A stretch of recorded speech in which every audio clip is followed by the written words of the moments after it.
Bhagavatam, and this is chapter number 9 for those who are reading Srimad Bhagavatam. The prayers of Prahlad are there. So we were describing some of the main elements from these prayers. Actually, the prayers go up to verse number 50. So I'm just been taking some of the main points from the prayers to narrate to you. We were just to accomplish many things at one time. And he was fulfilling the desire or the promise which was made by Narada Muni to Hiranyakashipu's wife, Kamadu,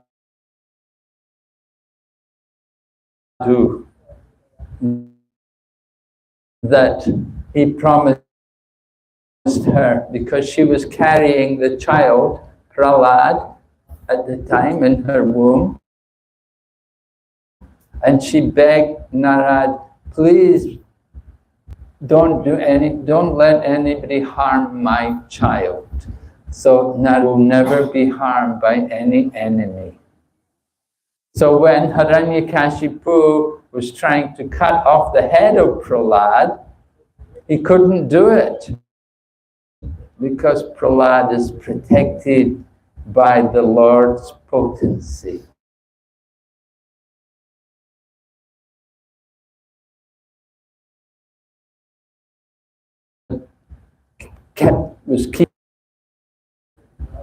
And in this wind, because he was threatening.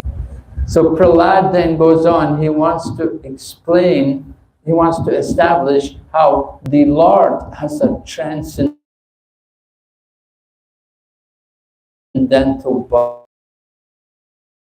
body. And he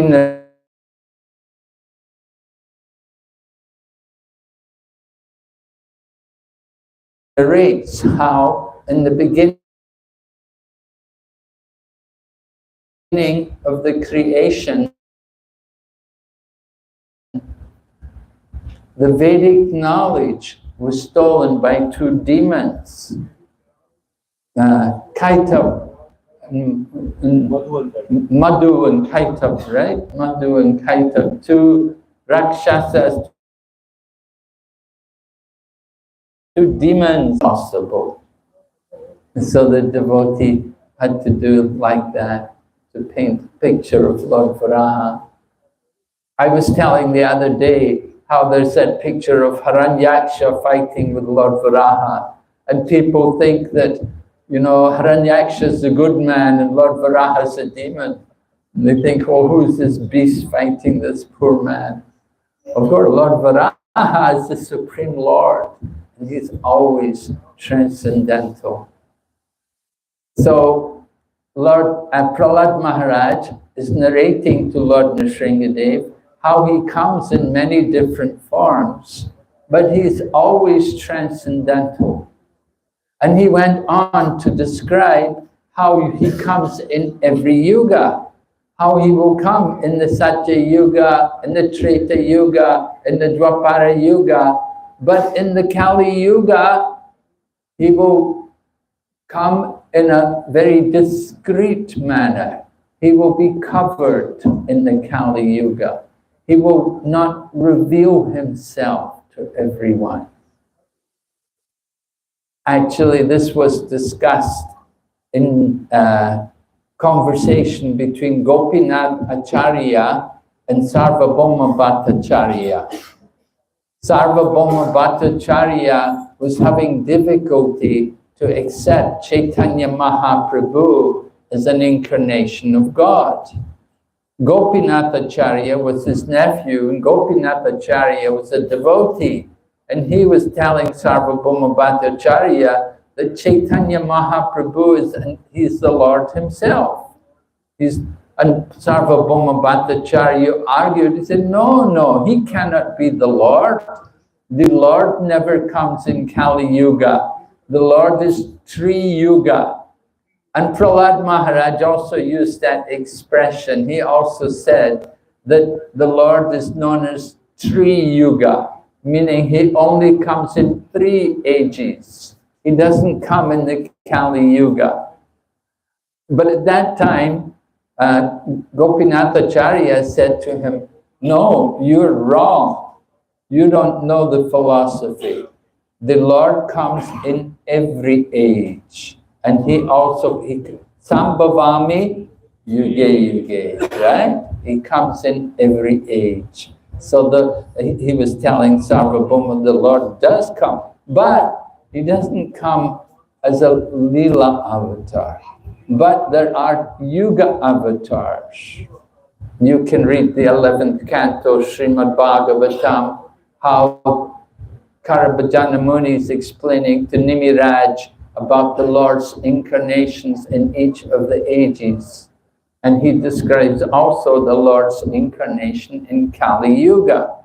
So the Lord does come in Kali Yuga, but Leela avatars don't come in the Kali Yuga. Yuga avatar come. Anyway, Chaitanya Mahaprabhu is a very special incarnation of the Lord. Actually, he is not an incarnation of the Lord. He's the source of all incarnations. Just as Lord Krishna is not an avatar, but he is the source of all avatars. He is avatari. All of the incarnations, they come from him. And Chaitanya Mahaprabhu is not different from Lord Sri Krishna. Chaitanya Mahaprabhu comes in the Kali Yuga, and he comes in a covered manner. He did not reveal himself as the Lord. Lord Krishna came and he said, Mata parataram nanyat kinchidasti. There's no truth superior to me. Lord Krishna could say that. But Chaitanya Mahaprabhu, he is coming as a covered form. He doesn't want to reveal himself. And if anyone would claim that he was the Lord, he would run away and cover his ears and call out the names of the Lord, call out Narayan, Krishna. He wouldn't want to hear anyone claim that he was actually the Lord. Although he was, but he was coming with a very special purpose. Because in Kali Yuga, it was known that there will be many imposters. There will be many people who come who claim to be the Lord. They claim to be the Supreme Personality of Godhead, but they're just ordinary men, and they're just cheaters. So Chaitanya Mahaprabhu, because he's the omniscient Supreme Lord, he knows the situation in the Kali Yuga. He did not want to show himself as the Lord. He wanted to keep the mood, Tri Yuga, that the Lord only comes in 3 yugas. So he concealed himself. But, of course, those people who know the scriptures, they have found out evidence from the scriptures to establish how Chaitanya Mahaprabhu actually is the Lord.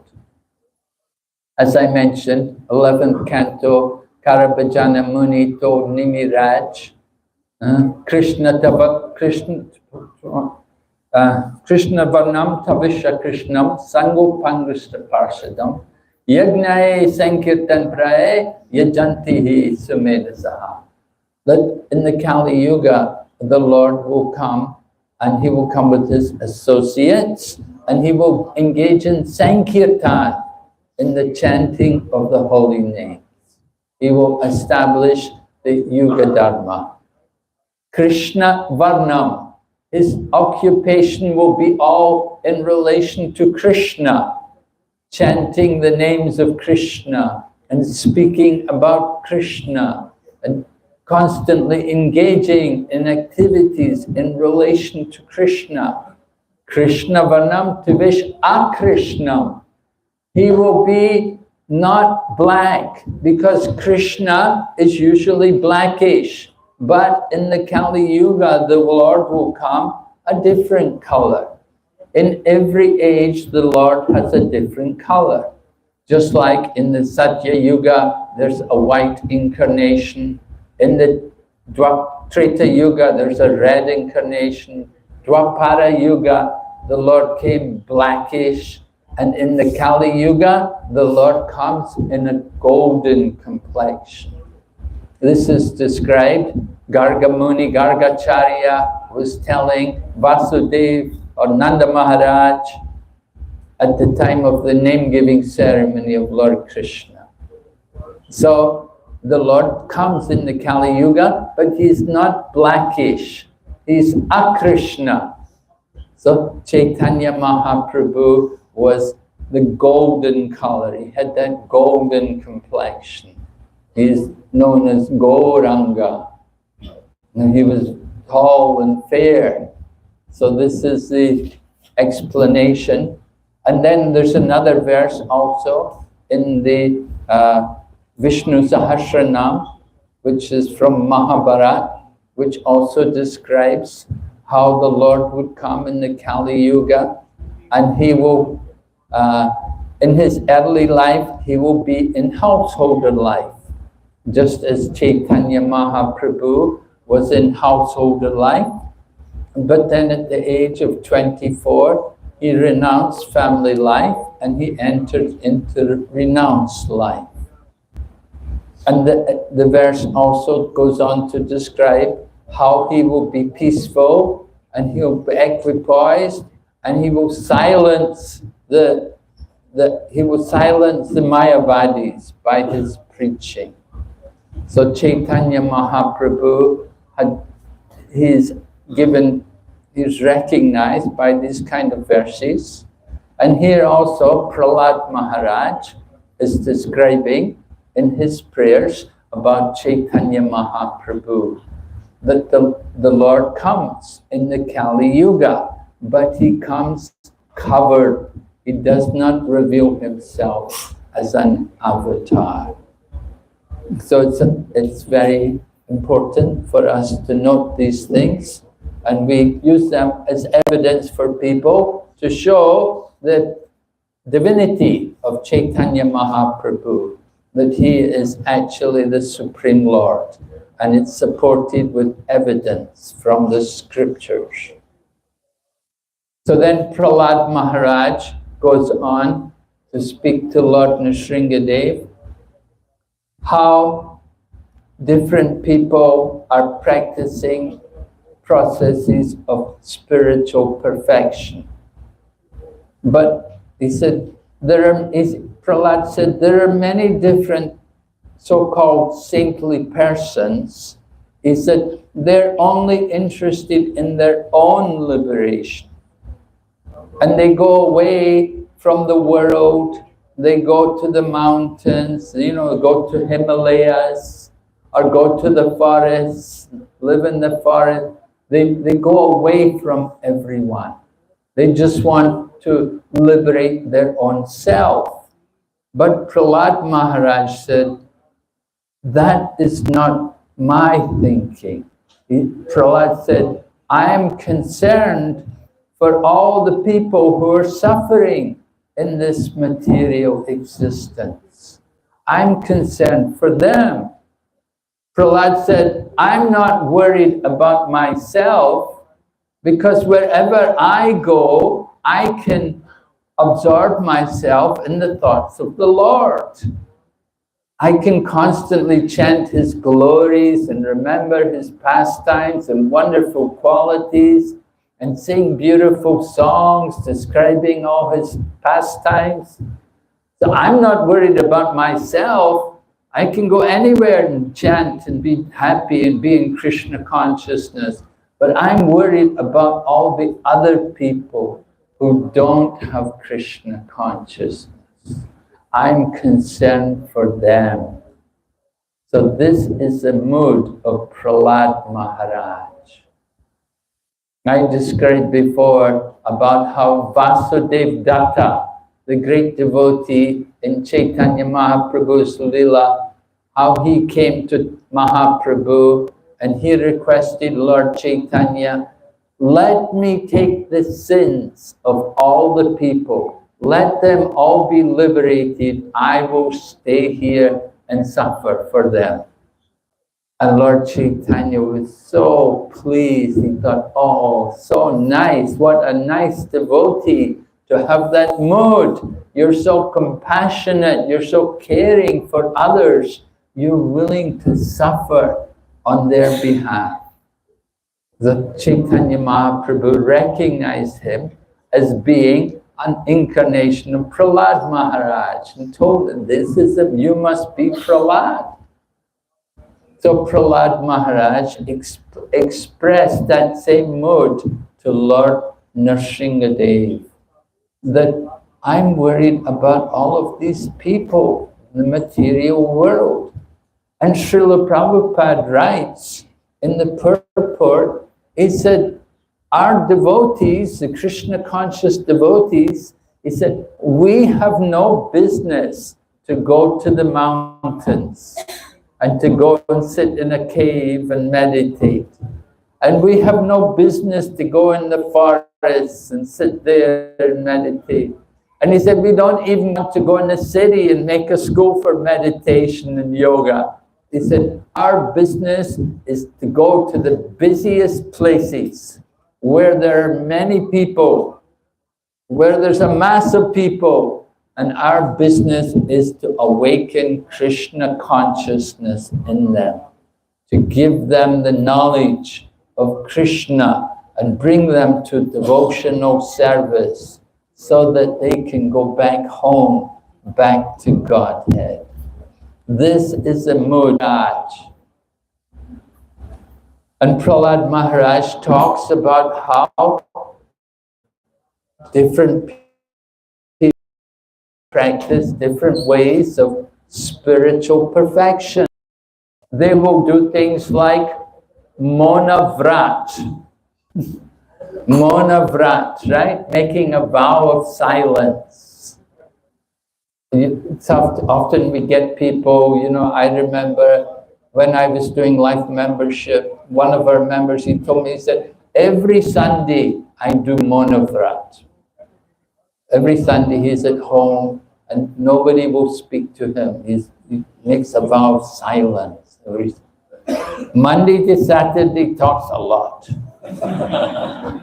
But Sunday, no, nothing, Monavrat.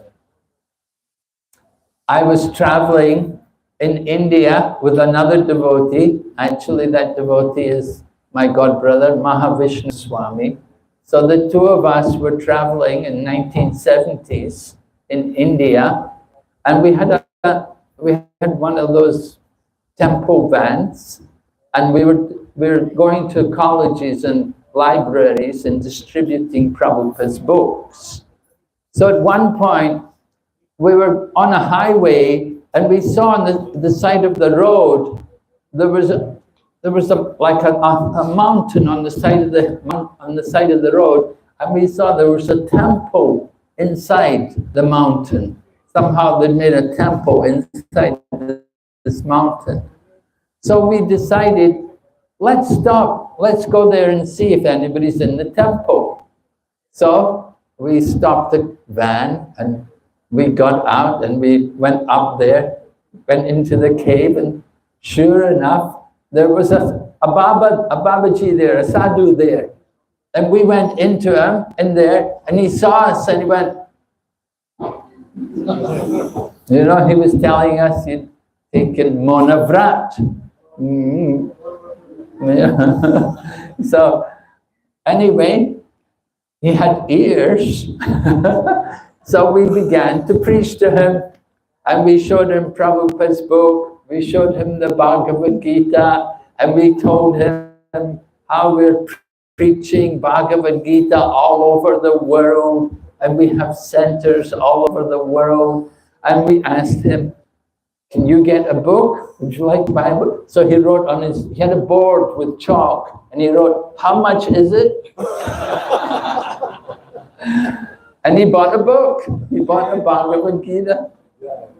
He was doing Monavrat, but we were able to sell him a book.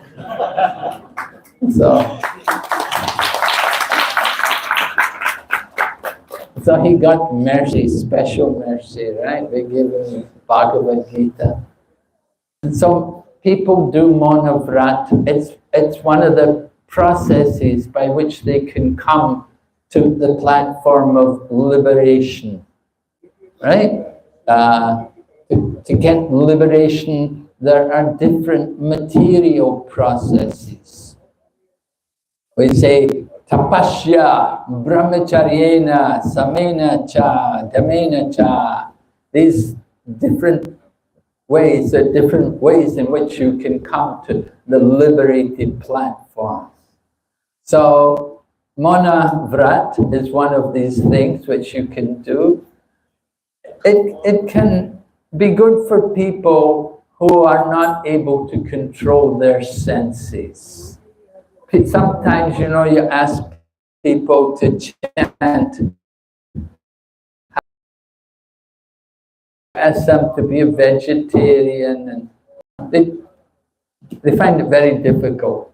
So there are some kind of rules, restrictions, which they can do to come to the liberated platform.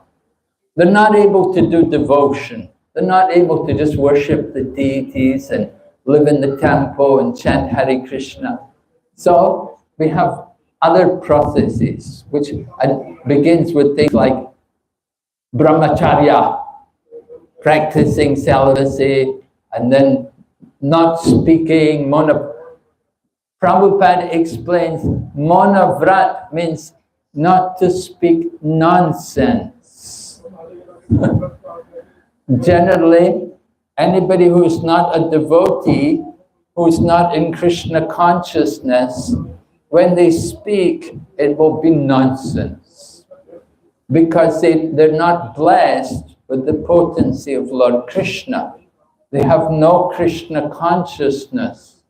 So when they speak, they will just speak mundane things.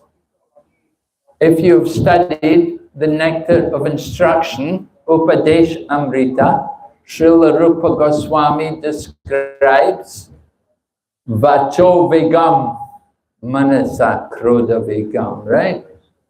Control the words which we speak, the Vacha, Vega, Vacho Vegam, the Vegas, control the urge to speak. It's the first thing in controlling the senses. Very difficult for young children especially to control the speaking. If you're teaching, you have a class, you have many students in the class, you know, they like to speak. The urge to speak is very strong. So, Monavrat help people to control the senses. But a devotee doesn't have to do Monavrat. For one who is Krishna conscious, he will always speak about Krishna. Whenever he opens his, whatever he talks, whatever he has, it will be in relation to Krishna. Chanting the name of Krishna, singing the songs of Krishna, worshipping Krishna. He has nothing else to talk about. That is Monavrat. That is real Monavrat. To only speak about Krishna. Just like we talk about Brahmacharya. Brahmacharya doesn't mean you cannot be married. You can be married and you can have a family in Krishna consciousness. That is Brahmacharya. And it doesn't mean that because you're endeavoring for spiritual life that you cannot work, but work for Krishna, working for Krishna. Prabhupada writes in a purport in the Bhagavad Gita that there are devotees engaged in offices and working in offices and in factories, and they're dedicating their hard-earned money They're dedicating it for the service of Krishna. He said these are actually people in the renounced order of life. Although they're working in a job, they're having earning, but they're dedicating for the service of Krishna. So that is actual renunciation. It's not that you have to give up the world, but we have to recognize how to use everything in Krishna's service. Right? There's different kinds of renunciation. So Rupa Goswami has described what is actual renunciation. Nirbandha Krishna Sambandhe Yukta Vairagya Uchate. Actual renunciation is to use everything in the service of Krishna. Srila Prabhupada described how some sadhus, they had a picture. There was this one sadhu, especially in Bengal, he had a picture taken. He would not touch any money. But Prabhupada said he had a lot of money under the table. You know, sometimes people do like that, you know. I won't touch any money, but all the money is under the table. So Prabhupada said, he said, they can take a picture of me counting the money and I will spend it all for Krishna. So that is actual renunciation, using everything for Krishna. In London, I remember Srila Prabhupada came in the 1970s, and spiritual teachers and gurus were very much in the news. So they came to interview Prabhupada. Some different reporters from the newspapers came to talk to Prabhupada. And they knew that our Hare Krishna movement, you know, we were very basic and simple. There were some gurus who had cars, big expensive cars, but we Hare Krishna devotees in those days, you know, we were dressed in bed sheets, and we had one blue sock and one red sock, you know.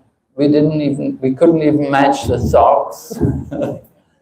So we were generally seen to be quite frugal and quite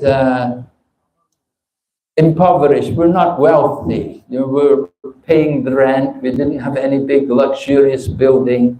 We were living simply. So they came to interview Srila Prabhupada. They understood he was a genuine holy man. And they wanted him to say that these other gurus with all the big cars, that they're all bogus.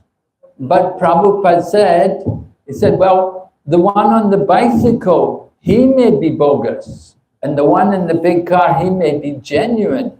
He said, you cannot judge who is a genuine spiritual teacher just by their material condition. You have to hear what they have to say. You have to hear from them. Then you can understand what is their position. So it's very important. We have to hear. Mahaprabhu always gave great importance to hearing. You hear from the devotees, and then you can understand. You know, sometimes people write to me and they say, you know, I had a dream, and in my dream I saw this person. Does that mean he's my guru? I said, no, not at all. Just because you have a dream doesn't mean you're guru. I said, you have to hear from him. You have to hear from him, and you have to inquire from him, and you have to be convinced that this person can help me. He can save me from material life. He can take me back home, back to Godhead. We have to be convinced by hearing, not just by some dream. You know, we dream many things every night. So we have to understand clearly What is the duty of a devotee? A devotee's duty is to distribute the mercy of Krishna. There are two kinds of people. There's the Bhajananandi and the Ghostavanandi. One who is doing bhajan is called a Bhajananandi. He's only interested in his own deliverance. They're only concerned about their own self. That I want to go back to Godhead. I want to get out of the material world. Take me out, liberate me. That is not the thinking of a devotee. The Vaishnava will think about others. So the Bhajananandi is only thinking about his own self. He's chanting, he's maybe living in a holy place. He will not mix, he will not hear, he will not go to preach. He's only thinking about his own self. But the Ghostavanandi is the one who is trying to give the mercy of Krishna to others. Not just thinking only for himself, but he wants to distribute Krishna everywhere, to everyone. And he will take all risks to do that. Just like Srila Prabhupada did it. He took so many risks to go everywhere to distribute the message of Krishna. And we're seeing also devotees, just like His Holiness Gopal Krishna Goswami, he took also a lot of risks to distribute Krishna consciousness, going to Russia and traveling throughout different parts of the world, preaching, distributing Krishna everywhere. So we want to develop that mood. This is the mood of Prahlad Maharaj, that he's not thinking about his own deliverance, because wherever he goes, he can be Krishna conscious.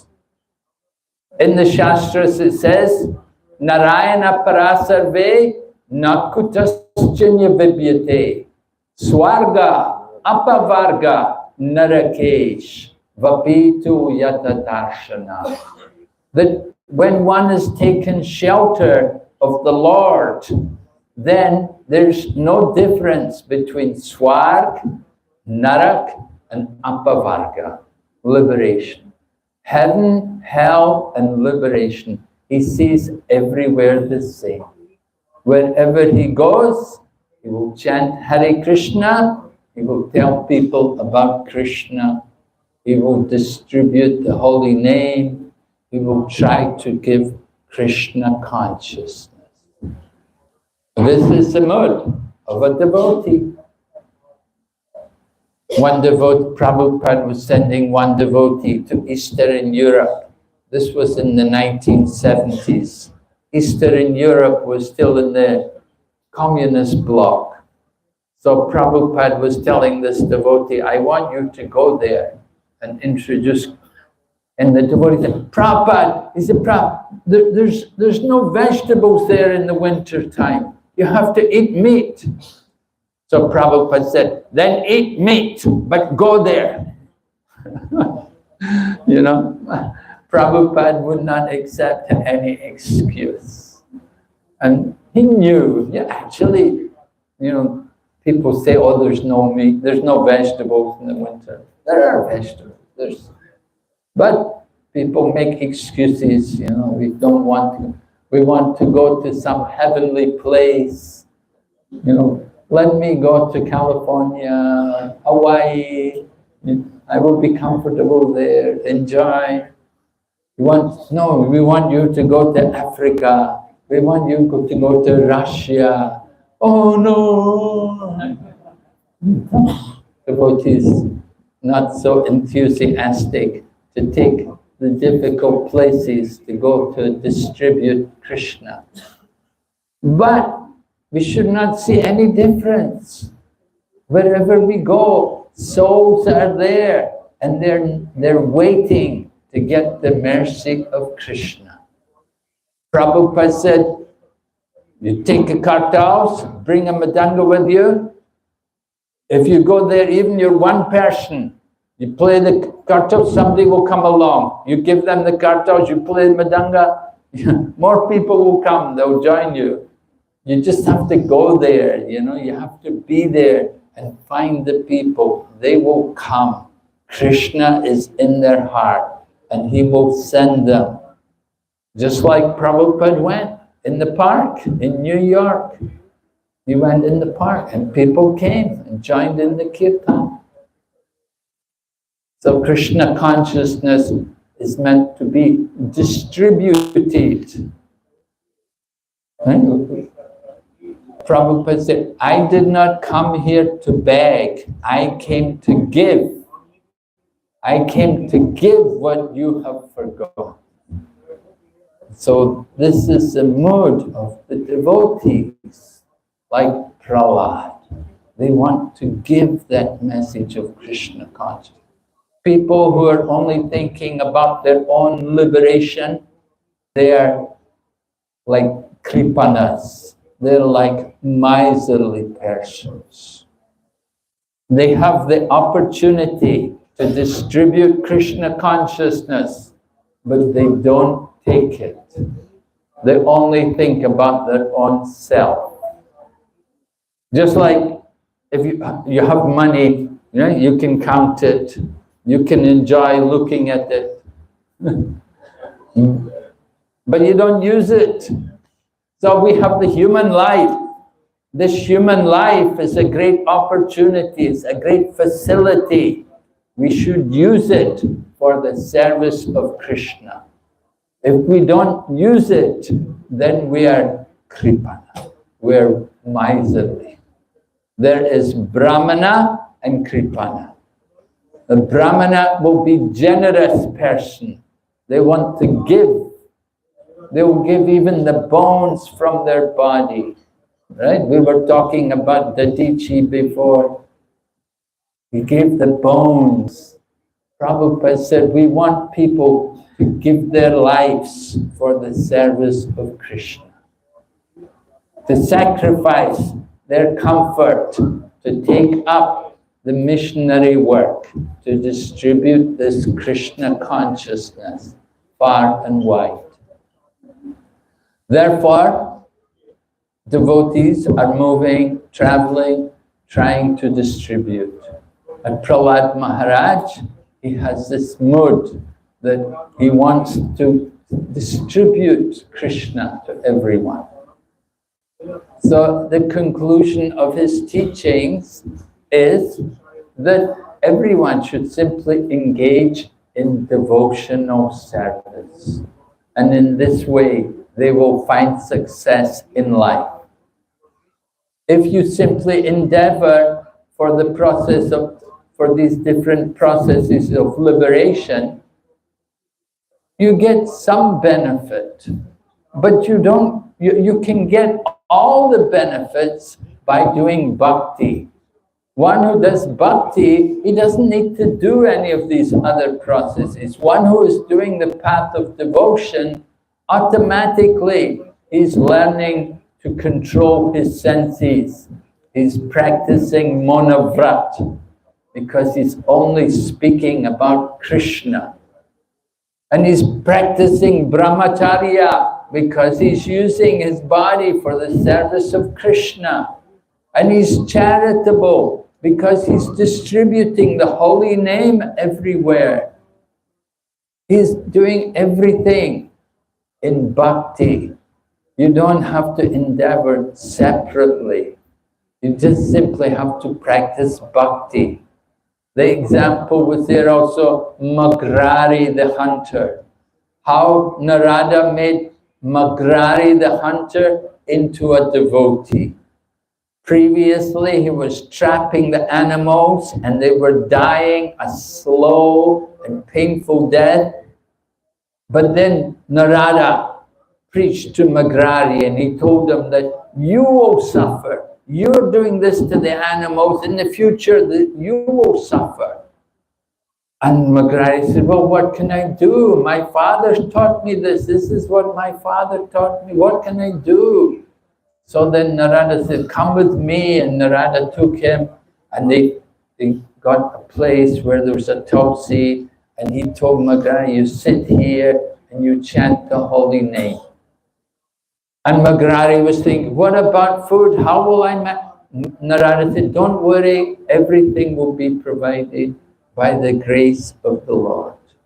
And Maharaj was sitting there, and when people heard that the hunter had become a holy man, and he stopped killing the animals, and now he was sitting by Tulsi and chanting the holy name, then many people from the villages, they all wanted to see him. And when they came to see him, they all brought something. Somebody brought some rice, somebody brought some oil, somebody brought some fruit, somebody brought vegetables. Everything was brought, everything was provided. Maharaj was surprised how everything was arranged by the grace of the Lord. And when Narada Muni came back to see him, Maharaj went to meet him, and there were little insects on the path. But Maharaj got down and he moved, gently he brushed the insects aside. He would not even harm little insects. So he had become non-violent. Why? Because he was chanting the holy name. He was worshipping Tulsi. He was cultivating his devotion. And one who cultivates his devotion, all of the good qualities are there in one who is a devotee of Krishna. One who is not a devotee, however, he may be austere, he may be charitable, he may be knowledgeable, but if he is not a devotee, it is all useless. It's of no value. He's on the material platform. He's still in the modes of nature. You want to transcend the modes. Come to the topmost platform. One who is doing bhakti has transcended the material nature. He's not under the modes of nature. He's above the modes of nature, because he's engaged in devotional service. And devotional service is never material. It's on the spiritual platform. So one who does bhakti, he enjoys all of these benefits of liberation. It's there, if he wants them. But one who is a devotee doesn't want them. He's so satisfied to be engaged in devotional service. That is his only desire. All he wants is more service. More service. Give me more service. That is the mood of the devotee. Please keep me engaged in your service. So Prahlad Maharaj teaches us this way of life, this wonderful example, to be always engaged in the service of the Lord. So this is why Prahlad resides in Vaikuntha, does not reside in this material world. He's a Vaikuntha Vasi because he's always fully engaged in the service of the Lord. And we can all go there too. We can join him. We can enter into the eternal Leela by following his teachings, by chanting, by worshipping the Lord, by cultivating our devotion through the different angas of bhakti, particularly hearing and chanting. They're the roots of the creeper of devotion. So we encourage all of you, please continue with your very nice devotion, cultivate your bhakti. Remember, you're not far away from Krishna. Krishna's also here in Kanaya Desh.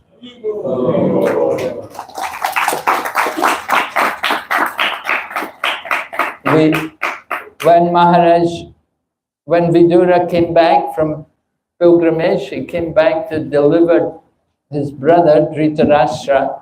Maharaj Yudhisthira greeted Maharaj, Maharaj Yudhisthira greeted Vidura. He said, Bhavad Vidir Bhagavatas Tirtha Bhuta Swayam Vibho Tirti Kurvanti Tirtani Swantastena Gadaprataha. He said, you are the personification of the holy places because you carry the Lord in your heart. Wherever you go, you purify that place. So it's the devotees which make the holy place, you see. It's not the place itself, but it's the devotees, because all of you are here. So this has become a holy place, you see. So we encourage all of you, continue to make this place more and more holy. Continue with your wonderful programs, your chanting, and your devotion. And this way make your lives very, very, very wonderful, very successful. Thank you very much. Hare Krishna.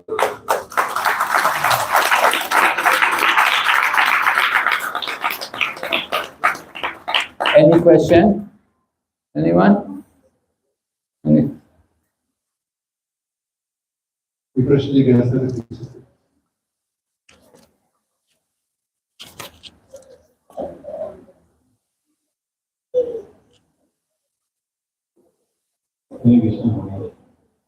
Very grateful to you for enlightening us, Maharaj.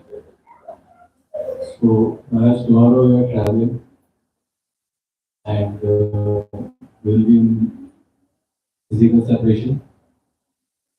So, we request first of all, please come as soon as possible. And while you are not here physically, please enlighten Maharaj what pleases you the most, so that while you are not here, we can endeavor in that direction.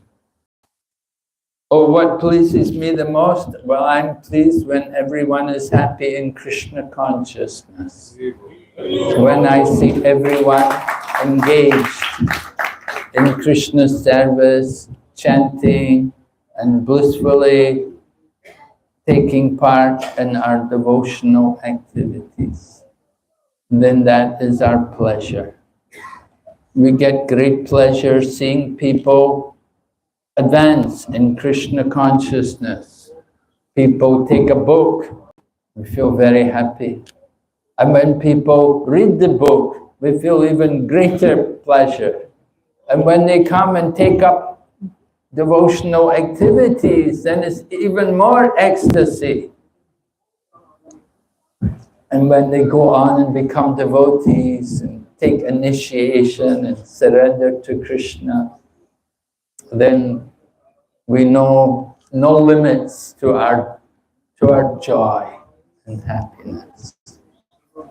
To see someone come into the association of devotees is the greatest pleasure.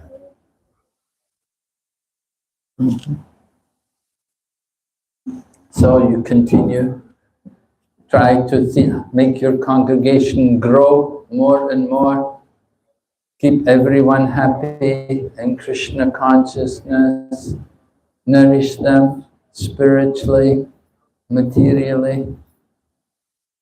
The youngsters will grow up to be our future devotees, and they will also continue to distribute Krishna consciousness.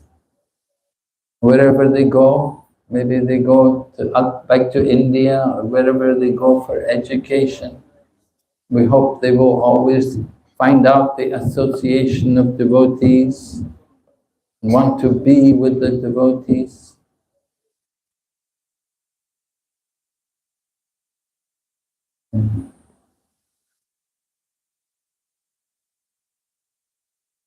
Okay, any other question?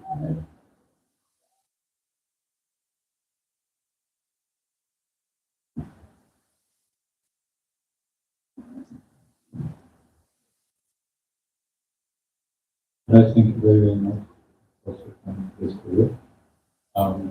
We do not have any questions on today's session. I'm very eager to know your interaction with Sri Prabhupada. Just share your interaction with Sri Prabhupada. Well, you know, I really didn't have very much interaction with Srila Prabhupada. You have to understand that I was a very new devotee, and I had just joined the Krishna consciousness movement. At that time, I was 21, 22, you know, and I was very new in Krishna consciousness, and I didn't know anything. And Srila Prabhupada, there he is, 70 plus, you know, he's very much senior. So I was filled with awe and veneration whenever I was near Srila Prabhupada, and I would just try to hear from him. I didn't really get much opportunity to do anything very personal for Srila Prabhupada. Sometimes walking with him in the morning, sometimes cooking, helping to cook for Prabhupada and bring prasadam and so on for him.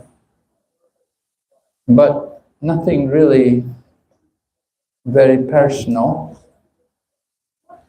I remember in 1977 in Juhu, the Juhu temple was not yet opened at that time, it was still under construction. And Srila Prabhupada had come back from England, and he was in poor health, and he wanted constant kirtan. So I was chanting, I was fortunate that I was allowed an opportunity to go and chant for Srila Prabhupada with another devotee, two of us, and we had very tiny kartals, and we would just sit there and chant. So we were there, Prabhupada was laying on his mattress, and we were chanting. So the devotee I was with, he suddenly, we were chanting Hare Krishna mantra. At a certain point, he started to chant Govinda Jai Jai. Prabhupada immediately opened his eyes and looked and said, just chant Hare Krishna. So Prabhupada was telling us, you know, that was just chant Hare Krishna. There was one instruction I got from Prabhupada. Another time I was in Vrindavan, this was earlier, I was in Krishna Balaram Mandir. In those days, there were not many people. Krishna Balaram temple was a quiet area of Vrindavan. You know, the center of Vrindavan was down in Loi Bazaar. But our temple was a bit out from the town, from the center of Vrindavan. So it was quiet, and it was midday arti. So midday arti, we were having kirtan. So I was playing the kartals and I was doing kirtan. But while we were having the kirtan, Prabhupada's secretary came out. Prabhupada's room is just beside the temple, you see. His room is just beside the temple. And he was in his room and he was listening to the kirtan. And so the noon arti began, and we began the kirtan, and after a couple of minutes, Prabhupada's secretary came out and said, Prabhupada wants to know, why is nobody playing Madanga? You know, I was quite surprised. Prabhupada was in his room in that house, which is at the back of the temple. But he was so attentive, he was listening. He could not hear the Madanga. He wanted to know, why is nobody playing Madanga? That whenever there is kirtan, there must be kartals and Madanga. So that was another instruction got from Prabhupada. Different things. Prabhupada was always very attentive to things. He always cared about how we managed the temple. in London, we had a small rented place in those days. Prabhupada would come and stay there. One time, devotee came from America, and he saw the place, and he said, "Oh no, Prabhupada can't stay here." He said, he said, "When Prabhupada comes, we'll get him a room in the hotel." He said, "This place is not good enough for Prabhupada." So they wrote to Prabhupada and told Prabhupada that, we want Prabhupada, we will get you a room in the hotel when you come next time. But Prabhupada wrote back and said, "I don't want to stay in hotel. I want to stay in the temple." He said, "I like that room." So that was Prabhupada's mood, he was teaching us, He liked to be in the temple with the devotees. He didn't like to be in hotels, staying in hotels. And he was always checking the accounts, are we keeping the expenses, the accounts, is it all being kept nicely? Because like in UK, in London, we're registered charity, we're registered as a charity organization, so we have tax exemption.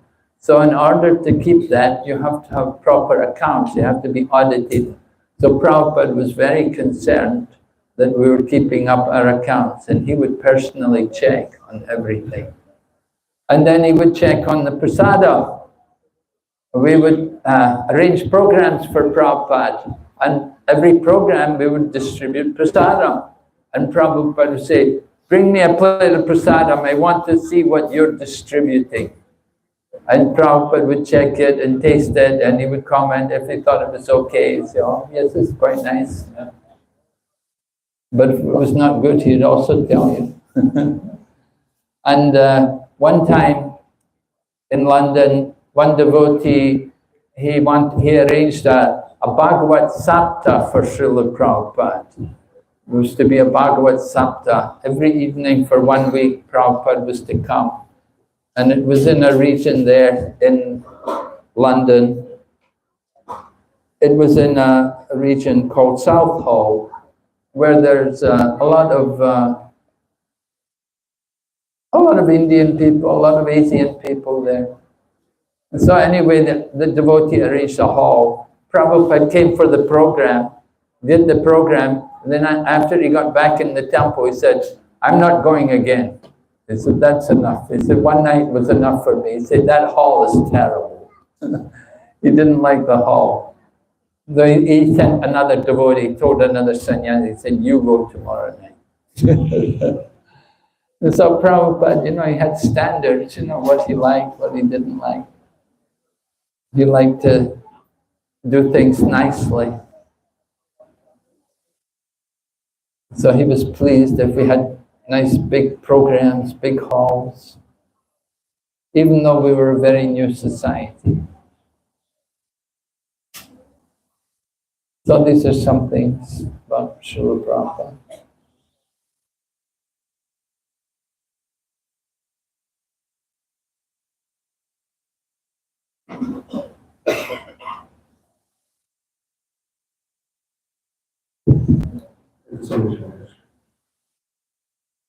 So we were very fortunate actually to have this one week in the very divine association of Maharaj. And as Prabhu mentioned, we prayed Maharaj for this week. We request Maharaj to be after that, please. We get to more association of Maharaj in the future. Although Ram Prabhuji is going to move home, but we request him to come here Maharaj every year, at least once in a year. The association. Very grateful to the Ram Prabhu is very happy. Because of that, we got this wonderful association for a week. And they took care of Maharaj so nicely. Thank you, Prabhu, Mataji. And Prabhu asked me that what is this Maharaj? So few things we noticed actually, we witnessed with Maharaj coming here. That Maharaj likes to sing Sar Goswami Samhita every morning. If we can by heart this and sing every day, that will be Maharaj very much. We have seen that Maharaj sings every day. We will have a long morning program. He does not miss they started coming here every days. Even if they travel late night to reach here, next morning, without fail,